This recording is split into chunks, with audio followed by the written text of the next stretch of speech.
안녕하세요. 반갑습니다. 자꾸자꾸 들을수록 사심이 생기는 에듀 사심한국사 최한우입니다. 자, 오늘은 6단원 근대사회 전개 중에서 이제 개항과 서양각 국가의 조약 체결, 그래서 조약 순서 역시 여기도 흐름으로, 항상 근현대사는 좀 연표 흐름으로 파악을 하셔야 돼요. 항상 순서로 문제가 많이 나오기 때문이죠. 자, 이 부분도 역시 그래서 필기하고 설명 먼저 들어가도록 하겠습니다. 자, 일단은 전에 우리가 이제 흥선대원군에 대해서 배웠었죠. 흥선대원군이 이제 내려오게 됩니다. 하야했다라고 할 수 있겠죠. 쫓겨난 건데요. 흥선대원군이 왜 쫓겨나게 됐냐면 이제 최익현이 이제 좀 내려와라. 그래서 최익현이 흥선대원군이 잘못한 점을 쫙 써요. 당시에 최익현은 어떤 인물이냐면 우리가 그 전에 영조 시기에 살림의 존재 부정 이런 식으로 살림이 있었죠. 제야 세력으로서 이 사람이 딱 나서면 모두가 다 이제 여론이 조성이 되는 그런 스승님 같은 그런 존재. 자, 최익현이 그런 존재였기 때문에 이제 명성황후가 최익현 시켜서 상소 올려라, 계유상소해라 이런 식으로 해가지고 결국 최익현의 계유상소로 인해서 계유년의 상소. 그래서 흥선대원군이 내려오게 됩니다. 서원을 정리한 부분, 만동묘를 철폐한 부분, 묘지림을 벌목하고 막 이런 식의 막 흥선대원군의 횡포 이런 거 얘기해서 결국 이제 그 뒤로는 고종이 직접 정치하게 된다. 그래서 고종 친정이라고 하죠. 하지만 고종보다는 이제 명성황후 세력들이 민씨 세력들이 집권을 하게 되고요. 이 시기가 바로 1873년이 됩니다. 자, 고종이 친정한 이후부터는 이 명성황후 세력들은 어느 정도 좀 개화를 하자는 개화 분위기가 나타나게 돼요. 그리고 나서는 이제 우리나라가 개화를 추진을 하게 됩니다. 그리고 나서 일어난 사건이 1875년에 운요 사건이 있었어요.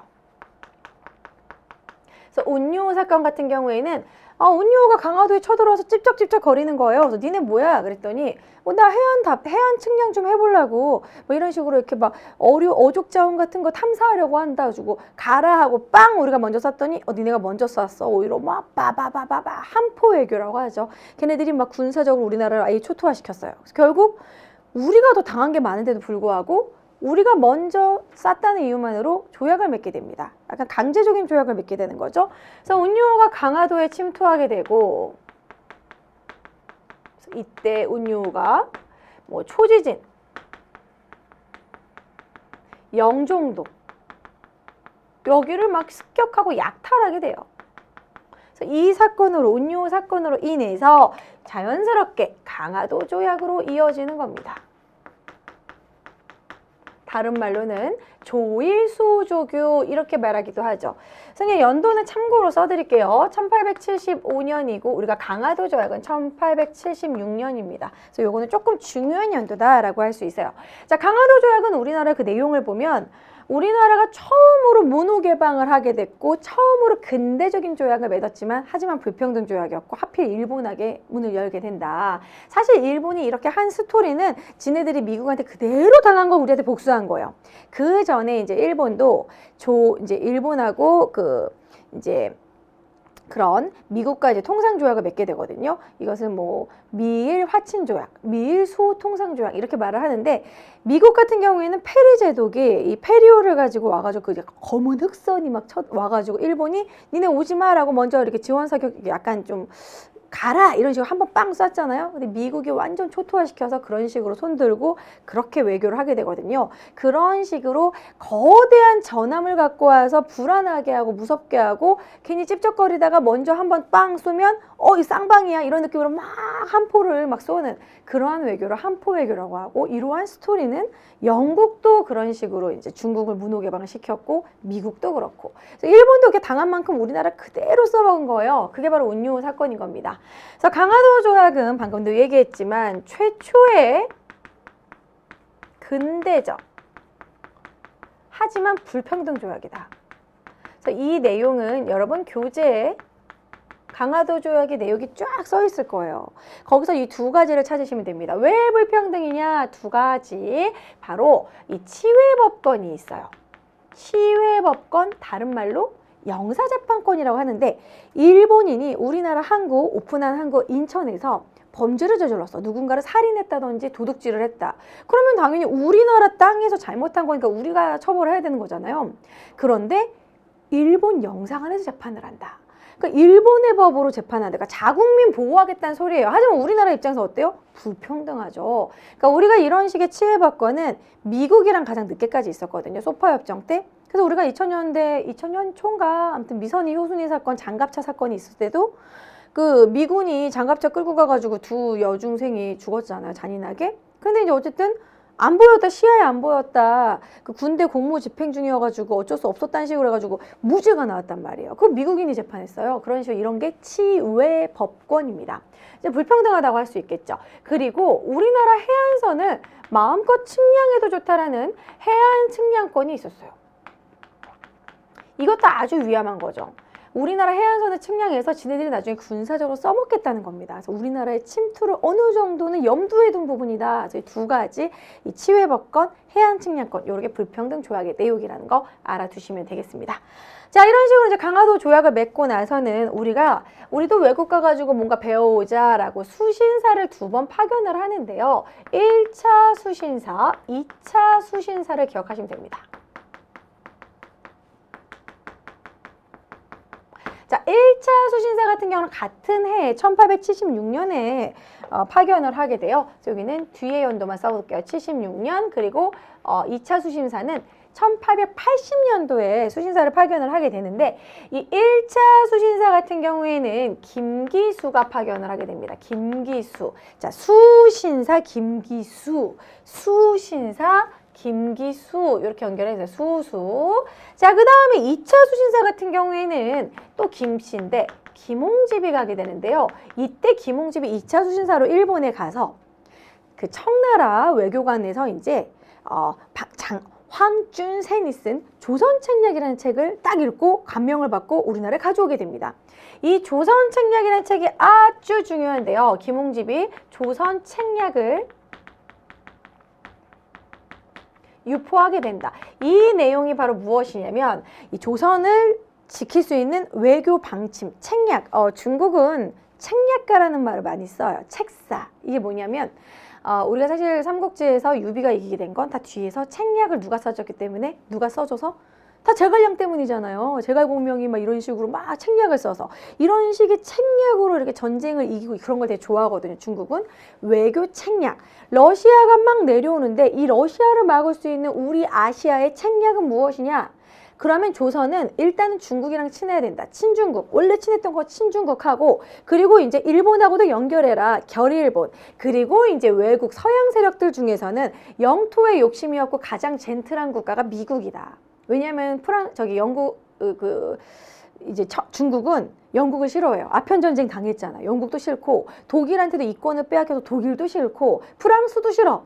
근데 미국은 그렇게 욕심이 없는 것 같아. 그래서 미국이랑 이제 미국하고 연결해라. 연미국해라. 이런 식으로 그 내용을 그래도 좀 간단히 써본다면 친중국, 결일본, 연미국.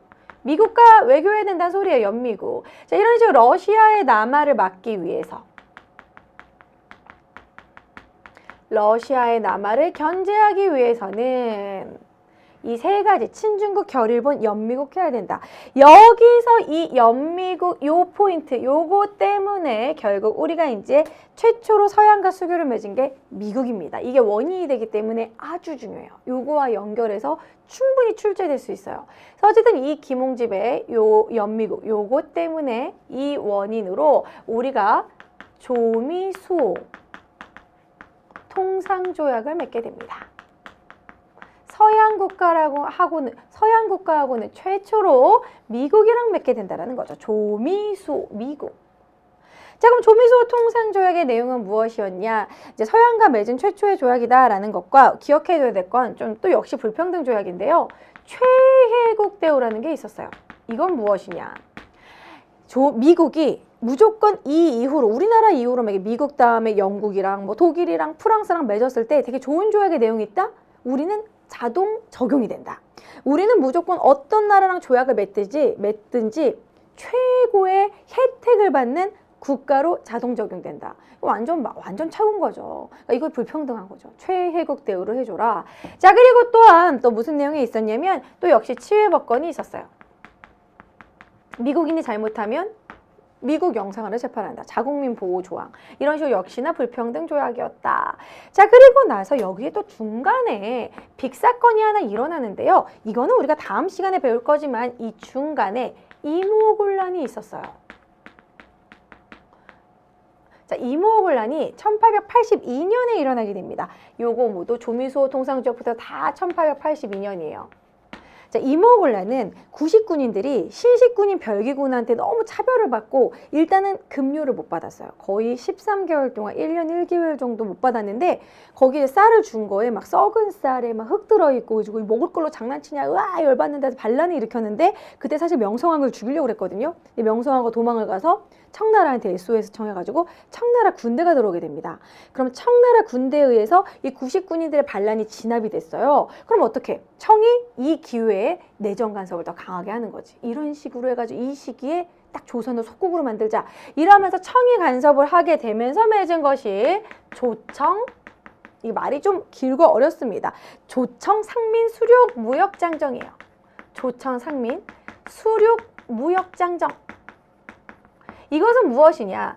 이제 청나라와 조선 이런 상인들끼리 여기 지금 수륙 무역으로 나오잖아. 내륙까지 가서 무역을 하는 것에 대한 내용인데 여기서 중요한 건 청나라 상인이 우리나라 서울 쪽까지 한양으로 내륙까지 침투하게 된 그런 내용이 있다라는 거예요. 그러니까 원래는 내지 통상권이라 말을 어렵게 하는데 허가를 받을 경우에는 내륙까지 진출할 수 있다. 이런 식으로 청의 간섭이 강해졌다는 걸 알 수 있습니다. 그래서 조청 상민 수륙 무역장정은 청이 이모군란을 진압해줬기 때문에 청이 진압을 해줘서 그러니까 청 진압이라고 써주시고요. 청이 진압을 해줬기 때문에 청의 내정 간섭이 강해졌다는 걸 알 수 있고 여기 조청 상민 수륙 무역장정에 조선은 청의 속방으로 속국이라고 표현을 해요. 그러면서 이제 내지 통상권이 가능해졌다. 이제 청나라 상인이 우리나라 이제 내지까지 내륙까지 들어가서 물건을 팔았다는 거예요. 그러니까 청나라가 그런 게 경제적 침투가 심해졌다라는 걸 알 수 있고요. 자, 그리고 나서는 여기서부터는 그냥 간단히 참고식으로 봐주시면 되는데 누구랑 교역을 맺느냐? 그 다음에는 영국이랑 맺습니다. 1883년에 이거는 조영수. 그냥 풀로 다 써드릴게요. 그래도 헷갈릴 수 있으니까 조영수 통상조약. 그래서 영국이랑 맺고 그 다음에 이제 뭐 그 다음은 내용이 별로 없어요. 다 조러수 통상조약. 그 다음에 마지막에 이제 프랑스랑 맺습니다. 조푸수 통상조약. 자, 이런 식으로 국가, 영국과 맺고, 프랑스랑 맺고, 뭐 영국, 그 다음에 러시아, 그 다음에 프랑스랑 맺은 거다, 순서가. 근데 이게 연도를 참고로 써드리면은요, 이게 이제 1883년이고, 이게 1884년이고요. 이 프랑스만 1886년으로 프랑스만 제일 늦었어요. 그래서 그 늦은 이유만 아시면 됩니다. 왜 그럴까? 프랑스 선교사 9명 처형하고 그리고 병인박해로 우리도 병인박해 이후로 병인양요로 프랑스랑 사이가 안 좋은 부분도 있었고 프랑스가 원하는 건 천주교 포교를 자유롭게 해달라는 거였어요. 근데 우리가 제4의식법으로 계속 그 부분이 납득이 안 됐기 때문에 제일 늦어서 1886년에 이런 천주교 에듀윌 유료 회원만의 남다른 서비스.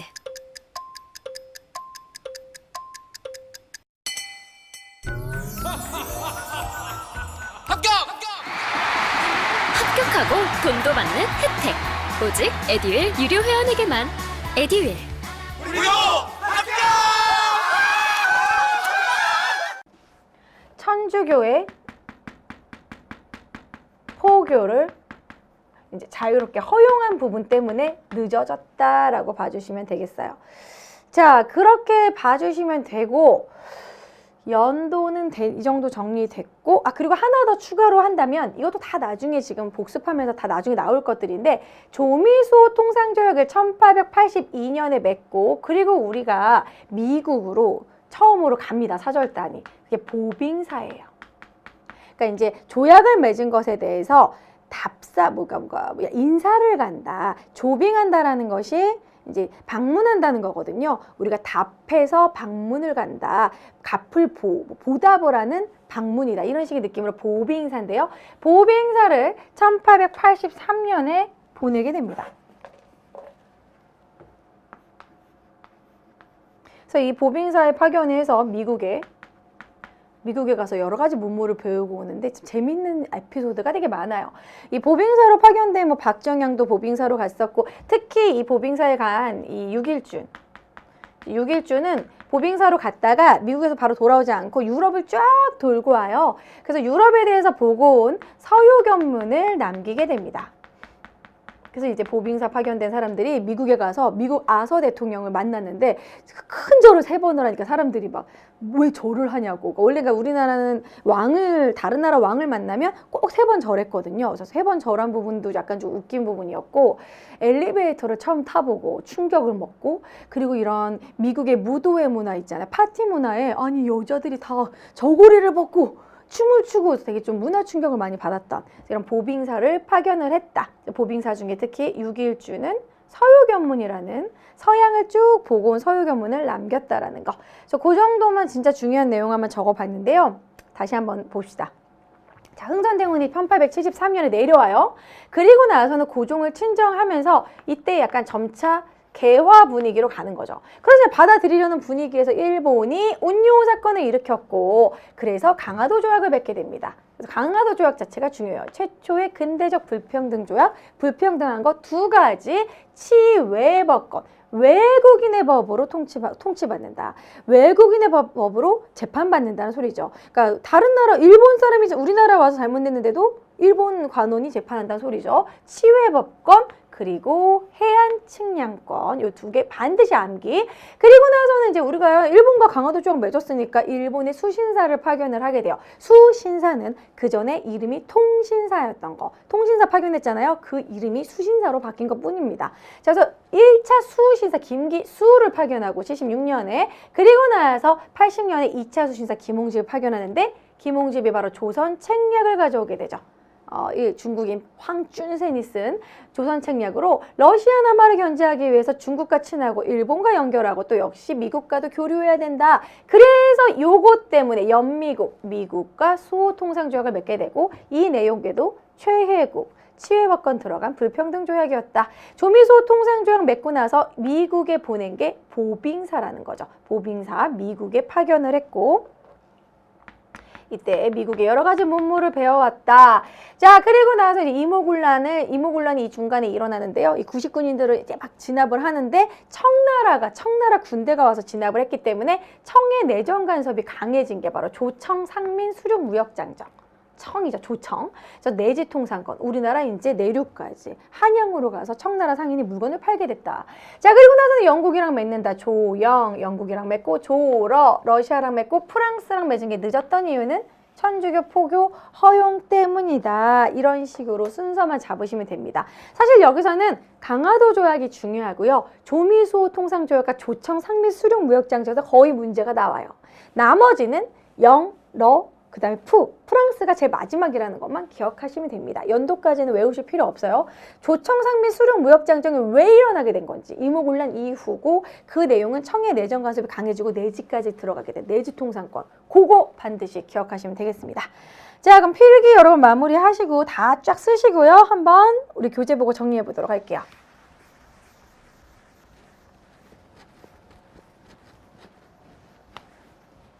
자, 강화도 조약과 개항의 배경을 보면 이제 청과 일본도 하나둘씩 개항을 하는 분위기입니다. 청은 사실 영국과 아편 전쟁 때문에, 이제 결국 난징 조약 맺게 되고 베이징 조약 맺게 되죠. 청도 열었어. 그 일본도 결국 미국한테 열었어. 자, 그리고 흥선대원군은 쫓겨났어. 최익현의 계유상소로. 그러다 보니까 이제는 교류하자, 우리나라도 이게 지금 대세다라는 통상개화론이 대두가 되고요. 박규수, 오경석, 유홍기가 이것을 주장을 하게 되고, 결국에는 1875년에 운요 사건이 일어났어요. 일본배가 와가지고 운요가 사건을 일으켰고, 그것으로 인해서 강화도 조약 맺게 됩니다. 그래서 강화도 조약 1876년, 다른 말로 우리나라가 일본과 맺은 것이다. 조일수호조교라고도 한다. 계기는 운요 사건이죠. 자, 부산의 두 곳에 항구를 개항을 하게 됩니다. 원산 개항하고 그 다음에 인천 개항하죠. 부산, 원산, 인천 개항하고 그리고 나서 요 두 개, 해안 측량권과 치해법권 요 두 개가 불평등 조약이다라고 할 수 있겠죠. 최초의 근대적 불평등 조약이다. 자, 조일수호조교 부록도 이어서 맺게 되는데요. 요 부분은 개항장 내 일본 화폐를 마음대로 사용할 수 있게 된 거 부록으로 한 번 더 맺게 되고 그리고 조일 무역규칙 여기서는 무슨 내용이 있냐면 무관세. 관세 없이 하겠다. 우리나라 곡식 무제한 유출하겠다. 그런 내용입니다. 양곡의 무제한 유출 그리고 무관세였어요. 자, 그리고 요거는 그냥 참고로 봐주시면 돼요. 요렇게까지 지엽적으로 나오진 않아요. 근데 참고하시면 돼요. 자, 그리고 나서 1883년에 조일통상장정을 맺게 되는데요. 요거는 미국이랑 조미수호 통상조약을 1882년에 맺잖아요. 거기서는 관세를 적용해요. 아니, 미국도 관세를 적용했는데 일본만 관세 없이 하면은 좀 약간 내가 국제적으로 약간 욕먹겠는데 그래서 관세를 체결한 거예요. 그래서 방공령 시행도 만들면서 이때 관세를 적용을 하게 됩니다. 자, 이런 식으로 일본과 맺은 거 추가로 좀 정리해 봤고요. 자, 그 다음에 이번에는 각 국가 어떤 식으로 맺었는지 한번 살펴볼게요. 서양 각국과의 수교 보시면 이제 미국과 우리가 1882년에 맺게 됩니다. 자, 이때 이 배경이 조미수호 통상조약을 맺게 된 배경은 바로 황준센의 조선 책략 때문이라는 거죠. 우리 한문으로 치면 황준원이 맞아요. 그렇게 중국 발음으로 읽으면 황준센이고 조선 책략이 아까도 얘기 나왔지만 연미국 해야 된다. 미국과 연결해야 된다. 이래가지고 결국 조미수호 통상조약을 맺게 됐고 치외법권과 최혜국 대우 그리고 관세가 적용됐었다. 자, 그래서 이 두 가지는 좀 불평등이라고 할 수 있겠죠. 조약 체결 이후에 미국의 보빙사를 파견을 하게 됩니다. 1883년 보빙사. 그래서 여기서는 관련된 건 보빙사와 관련해서 뭐 이제 6일주는 거기 남아서 유럽을 쫙 돌고 서유견문을 남겼다. 자, 그리고 나서는 다음에 영국과 맺어요. 조영수호 통상조약 영국 역시 1883년. 그리고 나선 러시아랑 1884년에 맺게 되고 마지막 프랑스랑 제일 늦게 1886년에 천주교 포교 자유를 인정하기 위해서 요거 때문에 좀 오래 걸렸다라는 거. 프랑스랑은 86년. 자, 그럼 생각을 해보면 우리가 병인양요가 무슨 연도였어요? 병인양요 1866년이었죠. 병인박해 병인양요 1866년. 그러니까 프랑스랑은 20년간 교류하지 않다가 20년 뒤에나 이렇게 맺게 된 것이라고 할 수 있겠죠. 자, 그런 식으로 프랑스 이 천주교를 수용하는 것 자체가 이렇게 우리나라에서 힘들었다. 이렇게 볼 수 있겠습니다. 자, 그 다음에 조청, 상민, 수륙, 무역장정, 청과 이렇게 맺게 된 이유는 이모군란 때문이라는 거예요. 그래서 이모군란 때문에 1882년에 조청, 상민, 수륙, 무역장정 내용은 청나라 상인이 우리나라 내륙까지 진출하게 된다. 내지통상권을 허용하게 되었다. 사실 이 내주통상권도 뭐 자유롭게 허용이 아니라 뭐 지방관이 뭐 이렇게 허용을 하면 근데 거의 허용을 할 수밖에 없는 그런 분위기가 돼버렸다라는 거죠. 이모군란 이후에는 우리나라 거의 청의 속국처럼 청의 군대도 우리나라 많이 들어와 있었고 청의 내정 간섭이 아주 심했다. 그러니까 이것에 대한 불만을 가지게 되는 거죠. 이제 급진 개화파들은 청이 시키는 대로 개화하기 싫은 거예요. 우리 자주적으로 개화하고 싶고 청으로부터 벗어나고 싶고 그래서 2년 뒤 1884년에 갑신정변이 일어나게 된 원인이 또 된다. 이렇게 볼 수 있겠죠. 그래서 오늘은 조약만 한번 쫙 정리를 해봤습니다. 그래서 이 조약 내용이 좀 어려울 수 있어요. 왜냐하면 뭐 한 해에도 여러 나라와 이렇게 조약을 맺기 때문에 그래서 그 부분을 좀 깔끔하게 정리를 해주셔야 되고요. 그리고 일본과 맺은 부분은 참고로 봐주시면 될 것 같습니다. 자, 그러면은 이어서 문제 풀어보도록 할게요. 31번. 이것도 이제 53회 기출에서 찾아봤는데요. 밑줄 그은 이 사건의 영향으로 옳은 것을 골라보도록 하겠습니다. 보시면 이하응이란 말이 나오는데 흥선대원군이 이하응이에요. 그래서 어쨌든 이하응이 흥선대원군입니다. 이하응이 여기로 보정성성으로 이송하여 청와도 이액 관서에 거주시키도록 한다. 이하응에게 오가는 서신일체는 밀봉할 수 없으며 간소위원회 검열을 거쳐 보낼 수 있다. 밀봉되었거나 한글로 된 서신은 위원이 반송한다. 지금 뭔가 납치했다라는 걸 알 수 있겠죠. 이거는 흥선대원군 납치. 압송이라고 하거든요. 자, 이거는 우리가 다음 시간 이모곤란 때 배울 거지만 이모곤란 때 청나라 군대가 이제 그 99인들을 진압할 때 99인들이 이모곤란 때 흥선대원군을 잠시 올렸단 말이에요. 명성황후가 도망갔을 때. 자, 그래서 흥선대원군을 올리고 다시 막 통리기무함군도 폐지하고 별기군도 폐지하고 그런 상황에서 청나라 군대가 와서 흥선대원군 납치해가 버렸어. 그 내용이야. 거기에다가 이제 거주시키게 하고 서신일체도 밀봉 못하게 한다. 뭐 이런 식으로 완전 납치한 거죠. 그런 사건, 이 사건은 결국 어쨌든 이모곤란 때라는 걸 알 수 있습니다. 자, 그리고 여기 보면 또 해설을 해놨어요. 이 말로 하면 어려우니까. 청으로 끌려간 흥선대원군을 감시하게 만들어진 규정이다. 개화 정책에 대한 불만과 99인에 대한 차별 대우로 나타난 이 사건. 자, 이 사건 역시 이모곤란이죠. 99인 불만 나오면 이모곤란, 그쵸? 자, 이모곤란은 연도 외우기도 쉬워요. 우리 밀린 근육 빨리 내라, 18 빨리 줘라, 이런 식으로 이모곤란한테 다시 한번 또 설명할 건데요. 1882. 자, 이것을 진압한 청은 그 책임을 물어서 흥선대원군을 납치해 갔습니다. 자, 어쨌든 이모곤란이라는 걸 알고 문제 푼다면 이모곤란을 청군대가 와서 진압을 했기 때문에 청의 내정 간섭이 강화됐고 청이 그 다음에 뭐를 맺었다? 조청 상민 수령 무역 장정을 맺었다. 청의 내정 간섭이 강해지고 청 상인이 내지까지 들어가는, 내륙까지 들어가는 내지 통상권을 얻었다라는 거. 자, 그럼 문제 풀어볼게요. 이 사건의 영향으로 삼정이정청은 철종 때 임술농민봉기 때문에 만들어지게 된 것이고, 어제연 나오면 어제연 광성보 나오면 신미양요와 관련된 부분이죠.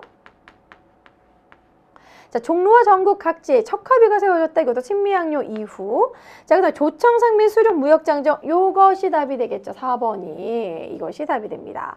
일본군함 운요가 영종도 공격하였다. 뭐 운요가 공격해가지고 그것 때문에 뭐 강화도 조약 맺게 된 부분이죠. 그래서 모두 다 관련이 없는 선지고 정답은 이모곤란과 관련된 부분. 이모곤란 때문에 청의 간섭이 강해지고 조청, 상민, 수륙, 무역장정 이런 식으로 연결이 돼야 돼요. 그러니까 이제 근현대사는 왜 연표식으로 필기하고 연표식 공부해야 되냐면 앞뒤에 원인 결과가 되는 부분이기 때문이죠. 조선 책략 때문에 조미수호 통상조약을 맺게 된 거고 이모곤란 때문에 조청, 상민, 수륙, 무역장정을 맺게 된 거고 그러니까 이런 식으로 운요 사건 때문에 강화도 조약을 맺게 된 거고 그래서 이것이 연표에서 그대로 그 흐름이 파악이 되셔야지만 쉽게 문제를 푸실 수 있습니다. 그래서 오늘 필기한 내용 반드시 숙지하시고요. 자, 이렇게 문제까지 풀어봤습니다. 자, 오늘은 이렇게 여러분 조약을 한번 싹 정리를 했어요. 그래서 이 부분은 흐름으로 파악을 하신 뒤 조약 순서와 그 조약 내용 그리고 그 조약을 왜 맺게 되는지 원인과 결과까지 꼭 정리하시기 바랍니다. 자, 그럼 수고하셨고요. 여러분들 뭐 언제든지 궁금한 점은 게시판에 올리시거나 뭐 댓글로 남겨주시고요. 자, 그럼 다음 강의에서 또 만나도록 하겠습니다. 안녕!